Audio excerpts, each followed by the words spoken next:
Judd identifies as a pop artist. Of course, pop art is an artifact of the 1960s. A comment on television and consumer culture, the speed of shallow, as Andy Warhol put it. It's mass production, it's bright, shiny surfaces, it's Mickey Mouse, it's the Japanese Murakami, it's Michael Jackson.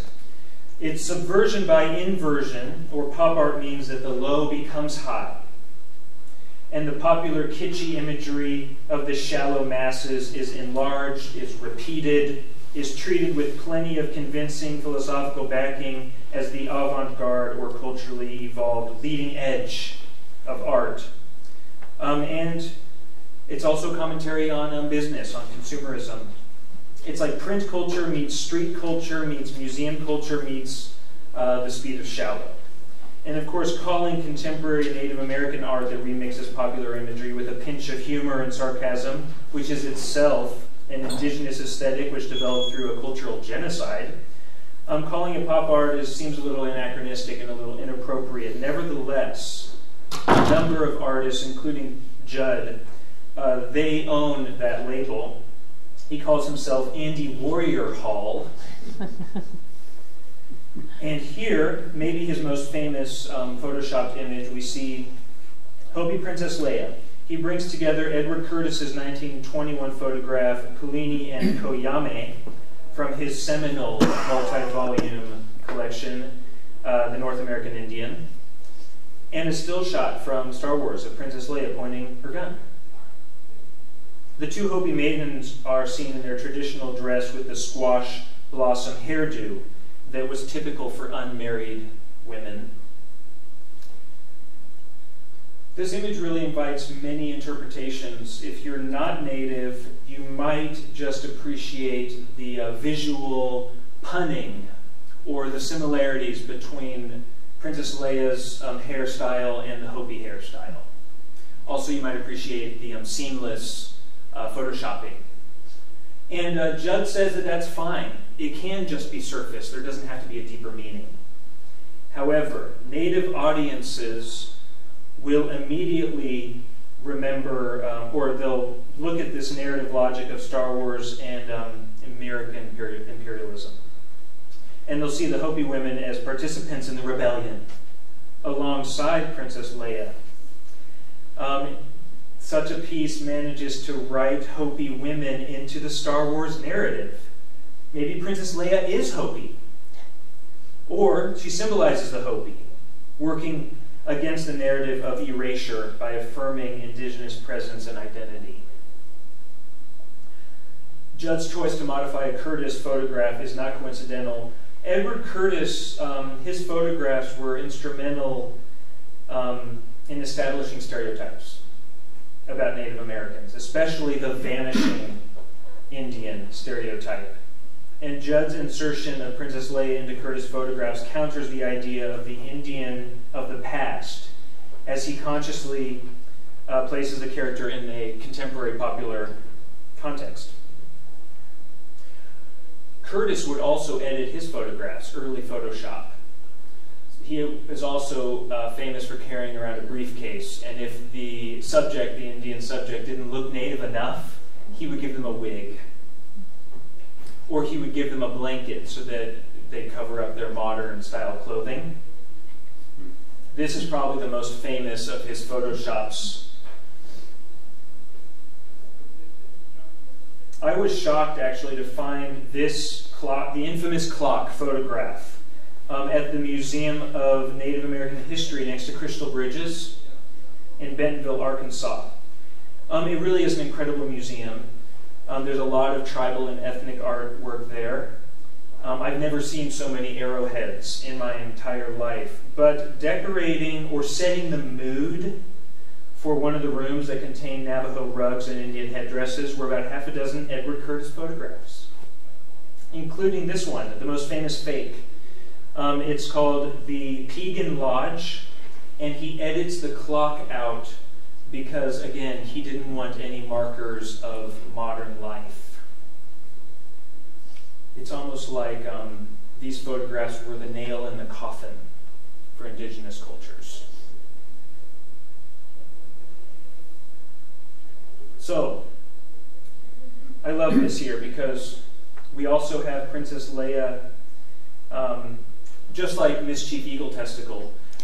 Inserting her into this Hopi photograph, it interrogates the authenticity or the historical accuracy of Edward Curtis photographs. We need to remember that when we're looking at a photograph, we're looking at a fiction. Of course, we know that today. All photographs are subjective. They all come from a perspective. But people at the time, when Edward Curtis was working, they believed that the photographs depicted absolute truth. Also here, we see that Hopi Princess Leia may be playing Indian. And this is a concept that I was never taught during my liberal arts education, but it's an important one. The caption on that he says on Facebook about this image is actually a quote from Princess Leia. He says, quote, "For the last time, my great-great-great-grandmother was a Hopi Indian princess, and that's what makes me a princess." It's so funny. He makes Leia representative of someone playing Indian, or a wannabe, part of the wannabe tribe, or what they sometimes call the Cherokee syndrome. And this playing Indian is also a type of imperialist nostalgia, to use Rosaldo's term, in which it's like a colonizer's coping mechanism, where we celebrate and consume the cultural imagery of the raped, murdered, and destroyed cultures. So here's another one of Judd's iconic images. Does anybody recognize his source materials? The Hope. Shepherd Fairleigh. Right, we have the Shepherd Fairleigh Hope posters, yep, for Barack Obama's campaign. And then we also have an Edward Curtis photograph, another Hopi woman. There's a Hope poster. One of my Hopi students said that Obama did not bring any hope to indigenous people. And I don't think he really furthered any of their issues. I know he didn't do anything about Standing Rock. So, but then we also have a direct reference to the great pop artist Andy Warhol. And so to end my talk, I want to go ahead and give you a view of what these artists, the late 19th century, 20th century, and artists working today, what they're up against. Because indigenous artists weren't the only ones who were appropriating and remixing the dominant culture's imagery. We also have, of course, the dominant culture taking imagery from the natives. Disembodied Indian heads. So, here we have the Indian head penny. That's actually not even an Indian. That, I believe the artist modeled this after a crouching Venus sculpture. And the Indian headdress, or the war bonnet, as it's sometimes called, is actually, he describes it as a feathered tiara to resemble the Statue of Liberty's. Also, is this commemorative? The Indian head penny depicts an anonymous person. There's no name.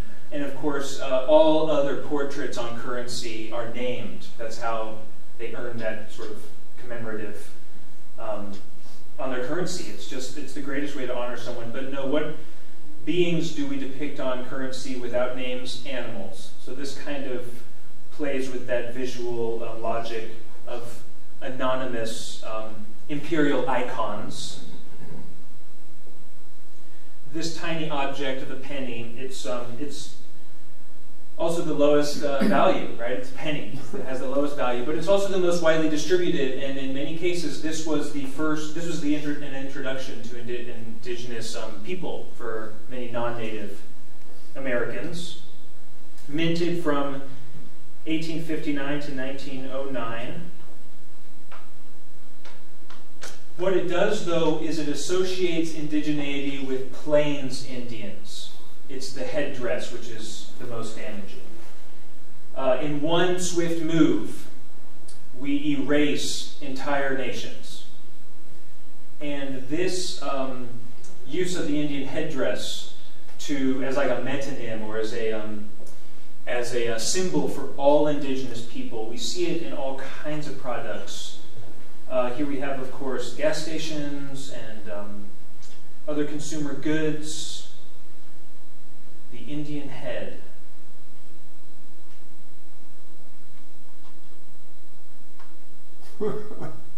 That great Indian chief motorcycle. A symbol for American value, strength.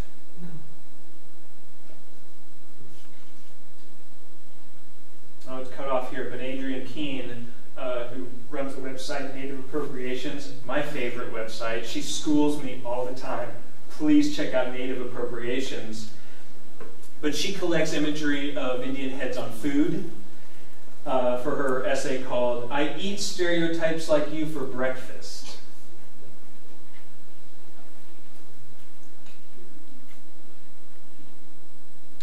And here's another great example of this stereotype presented by Chiricahua Apache professor Nancy Mithlow in her essay "Consumerism, Consumption, Control."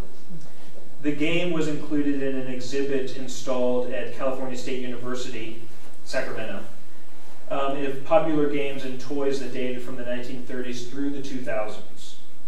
And Native children also played this game. This is also why Indian mascots are so damaging. The fact that Indian can only be correctly matched with the teepee is, according to Mithlow, a monumental step in socializing children to internalize the reserved yet restricted space allotted to Indian in the American imagination. By default, the Indian is then unassociated with other potential sites of placement included in the game, like going to school, or having a job, or taking a bath. And this basic theme appears in other toys, such as Warpath Willie from the 1970s, and Chief Leo. I actually had a Chief Leo, the Teenage Mutant Ninja Turtle from the 1990s. Mithlow calls these images of Native Americans wallpaper that lines the inside of our minds. Wallpaper that we see all the time and therefore it becomes invisible. Also in the 90s, what do we get? We get Disney's Pocahontas.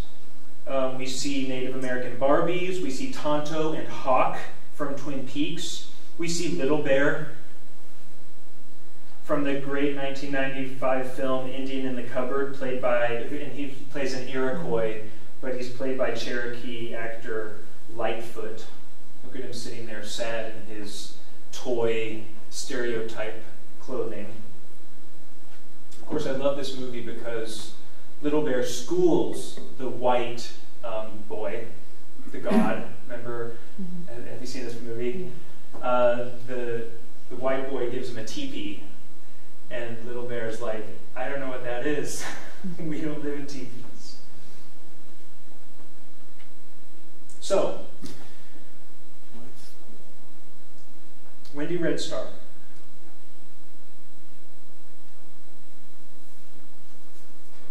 Red Star will, she's combating these stereotypes by playing with them. Here she found White Squaw, which is an actual romance novel. And it shows a white woman on the cover, dressed up like an Indian, sexualized. And so what Wendy Red Star does is she dresses up like a white woman. So she's an Indian dressing up like a white woman dressing up like an Indian to parody that parody. I'm not quite sure how that works, but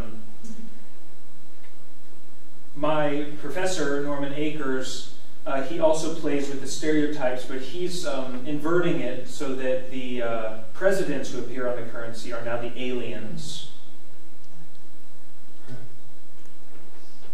And then Cara Romero, I really love her photography. You can see this now. It's a poster-sized photograph on display at the Nelson Atkins Museum in Kansas City. Here she photographs a woman wearing necklaces and pine nuts, a Chumash native woman. We see the clamshells, the abalone. The pine cones are displayed like sculpture. Also, the pattern around is the pine cone checkerboard pattern that appears on baskets. And she says that she was inspired by this because, let me find a quote. It's a good quote.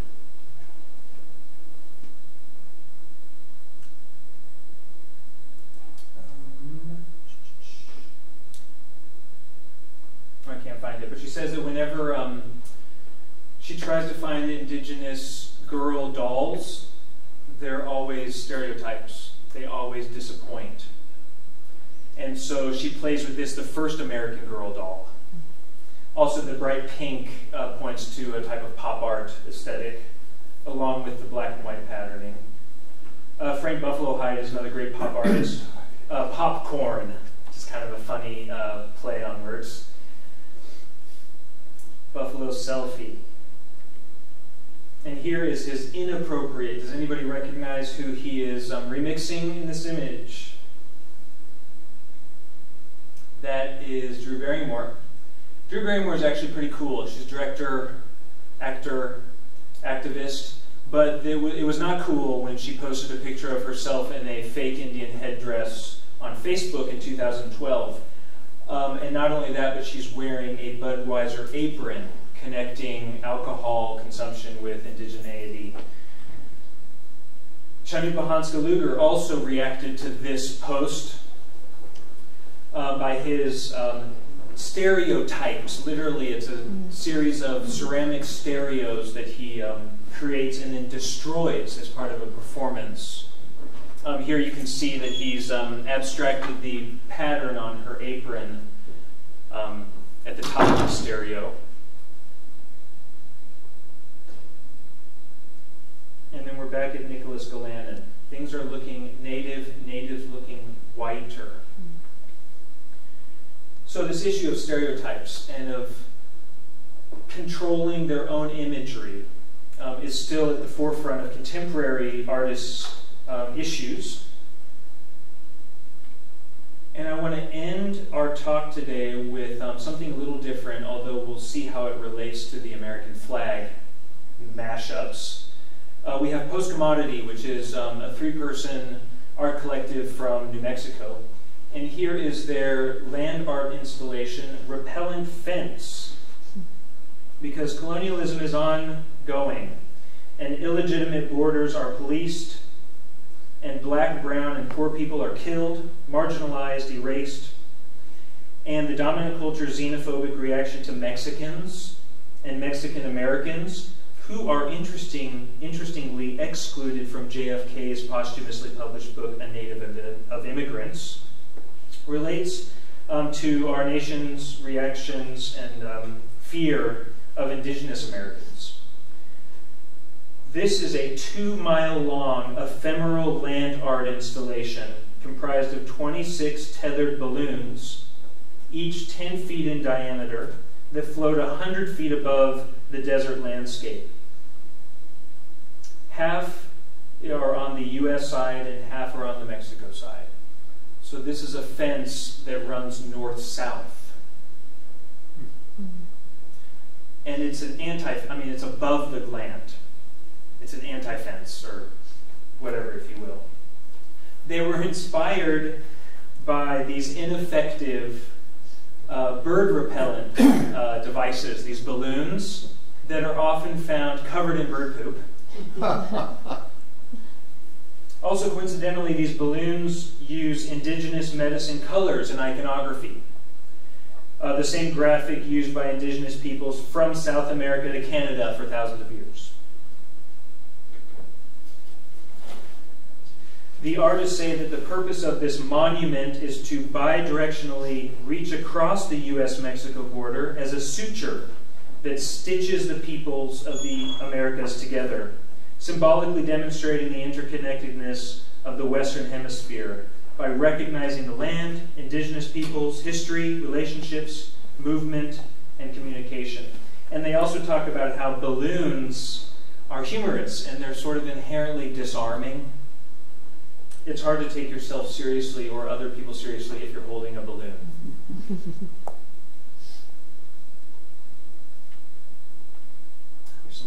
that beautiful installation.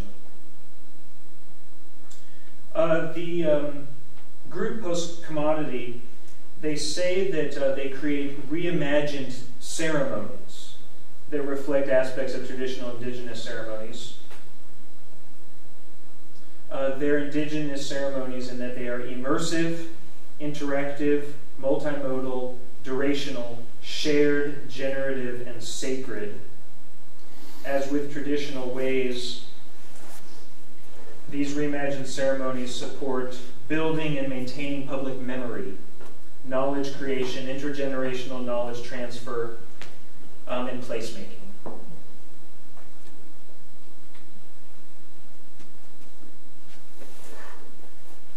So, in conclusion,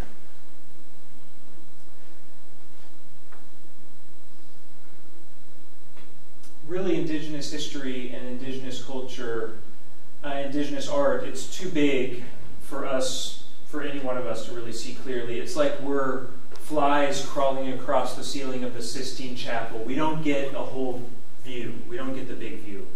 But artists, maybe because they're so good at stepping back, or maybe because they are in touch with myth, they're poets, maybe they can see larger patterns, maybe just because they have good taste, they are very good at communicating these larger pictures and this information that the rest of us don't really have access to. And I will end with a quote by Edgar Heath of Birds. Over the past 500 years, the dominant culture has attempted to crush the lives of Indian people, rendering many entire tribes extinct through brutal wars and government policies. Today, Indian people must still struggle in order to survive in America. We must battle against forces that have dealt us among the lowest educational opportunities, lowest income levels, lowest standards of health, lowest housing conditions, lowest political representation, and highest mortality rates in America. Even as these grave hardships exist for the living Indian people, a mockery is made of us by reducing our tribal names and images to the level of insulting sports team mascots, brand-named automobiles, camping equipment, city and state names, and various other commercial products produced by the dominant culture. This strange and insensitive custom is particularly insulting when one considers the great lack of attention that is given to real Indian concerns. It must be understood that no human being should be identified as subservient to another culture, to be overpowered and manipulated in such a way as to become a team mascot is totally unthinkable. So, that's all. I'll go ahead and leave this here as a review for the other types of Indian remixing or Indian mashups. And does anybody have any questions or comments?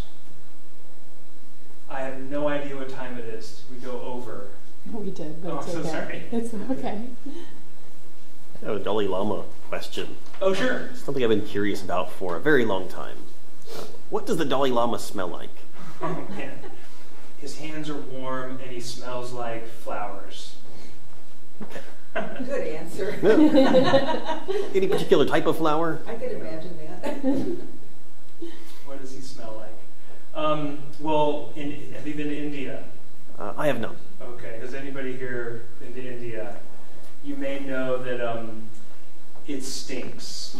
It's an assault on the senses, some people say. One of the reasons why they use so many spices and incense.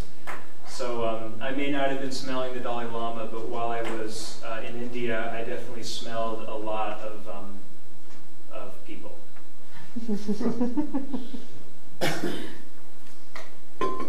Any other questions? Questions about Haskell or? How are you led to study Hopi? Oh, I don't know.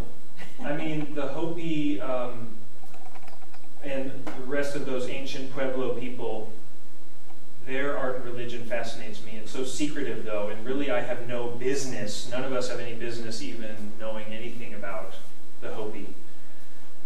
But But yeah, the Hopi and the Navajo, that whole region I feel affiliation with. And interestingly, there's connections between the Tibetans and the Athapascan languages and the cultures that came down from Alaska into the Southwest.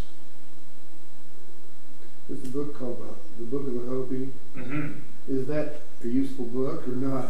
Yeah, that is a useful book. I read it once, and there's all these connections that Hopi sort of became the repository, or they were the ones who preserved a lot of the things that were lost in the culture, and so other tribes were borrowing their rituals, I guess. Mm-hmm. Oh yeah, and they hosted again the Apache and the Navajo, who have arrived in their homeland.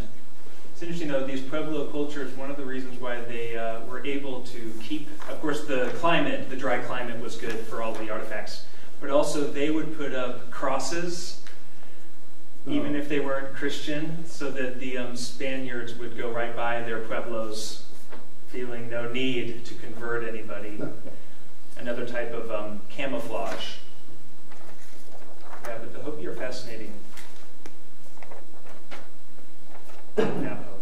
Oh, so you might, not sure how many people here have actually heard about Haskell, so you could give... So yeah, Haskell is the largest Native American university in the country, and we service over 150 tribes from every state except for Hawaii. And that also makes Haskell the most diverse place in the world. In a class of 20 students, I may have 20 different cultures represented. And it's in Lawrence, Kansas. Bottom of the hill. Top of the hill is KU. Although they are affiliated, we have what's called a bridge program where students from KU come down to Haskell and study, and students from Haskell are able to go up to KU. It's Dan. a very old institution. It is an old institution. And it is we do associates and 4-year degrees.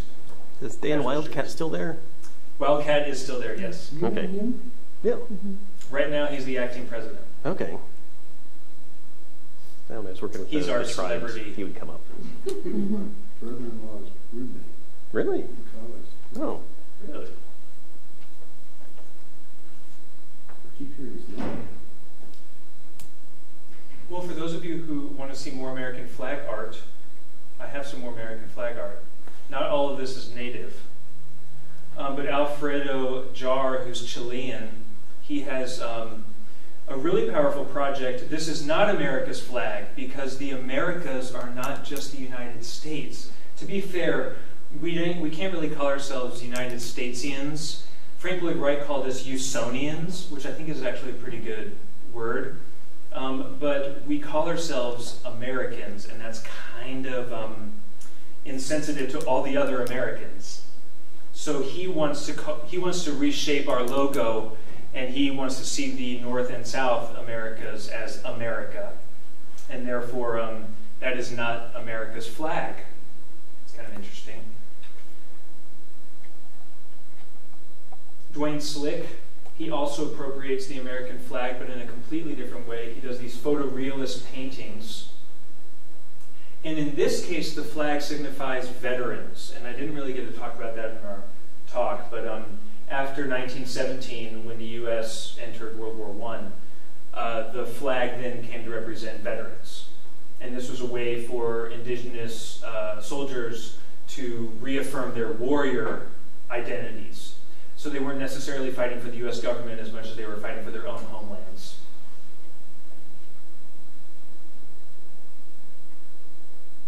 Here's a couple of his war shields. Jean Quick-to-See Smith, great abstract expressionist artist. She has a series of flags, and you can see that she also uses text. Of course, when I see paintings of flags, I'm reminded of the great pop artist Jasper Johns. These are flags that literally are also blankets. And I think it's great seeing the stripes appropriated. David Hammond's, of course, is African-American flag. He changes up the colors. No longer are they red and white stripes, but now they're red and black stripes. Robert Longo, the flag like a wrecked ship. future American flag, where the stars here are now literal stars, not just symbols for the states. I see and saw an Iranian artist duo. They are now, they make flags out of fencing, which I think is poignant and sad. Dave Cole, 2002, the war in Iraq. I don't know if you all remember that, but it was the largest protests in the history. I went to DC to protest that war. And here we see the flag almost erases the victims here. The flag is made out of toy soldiers. Josephine Megsepper's flag that caused so much controversy at KU. Here we see the North and South American continents are depicted as ink spills, almost like ink blots, and then we have a sock to echo the striping of the flag, and then that children's sock will represent someone's foot, of course, which signifies travel and immigration. Do you remember this when this came out? And they had to take it down. Horrible, shameful moment for KU. Yeah. Here is a prayer rug that uses the flag design in a similar way that we saw the Lakota use the flag design. Here is an interesting computer-generated image of the flag as black smoke. Of course, we have Jasper John's 1983 flag, where he just paints on top of a silk flag in this case, which sold for $36 million. There you go, the speed of shallow. Kneeling flag. You can see this at the Ha Gallery in Kansas City for contemporary art. What's the name of that gallery? The what? Ha Contemporary. H-A-W? Mm-hmm. Dred Scott. What is the proper way to display a U.S. flag, where in order to sign your name, you have to step on top of the flag? And then if you look up, you see a photograph of the flag draped over coffins. And that's also interesting that we use the flag as a type of mortuary or a funerary object. Again, the Euro-Americans didn't really have this tradition of placing sacred objects into the ground, but we did do that with flags. The flag really does seem to have that type of supernatural, ritualistic power. And then, of course, Barbara Kruger.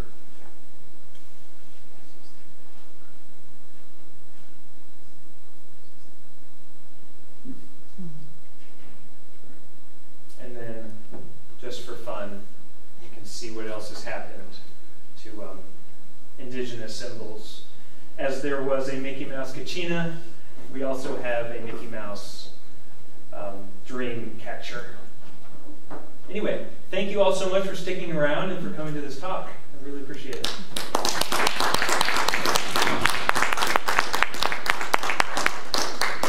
And please check out the paintings in the gallery. Oh, yes. In the gallery. Right Okay. outside. We're going to pass around the thing. Yeah, we got that. Okay.